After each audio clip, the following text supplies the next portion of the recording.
Isang matinding kontrobersya ang sumiklab matapos ang pagkatalo ng Rain or Shine kontra Barangay Ginebra, 111-104, sa Smart Araneta Coliseum.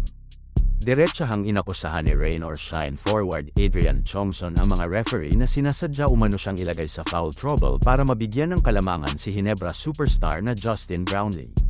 Ayon kay Chongson, kapansin-pansin na lagi siyang nabibigyan ng dalawang foul agad sa first quarter kahit pareho lang naman ang kanyang depensa sa buong laro. Dagdag pa niya, siya ang pangunahing depensa kay Brownlee kaya naniniwala siyang may taktika umano ang mga referee para alisin siya agad sa laro. Sinabi ni Chongson, "It's super obvious. They're trying to take me out of the game. They want to give Brownlee an advantage." Dahil dito, maraming fans ang nagkaroon ng kani-kanyang opinyon. May nagsasabing valid ang reklamo ni Chongson, habang ang iba naman ay naniniwalang bahagi lamang ito ng pisikal na laro sa playoffs. Ngunit ang malaking tanong ngayon, talaga bang may favoritism sa officiating? O emosyon lamang ito matapos ang isang dikdikang laban? Ano sa tingin ninyo? Tama ba si Chongson o normal lang ang mga tawag ng referee?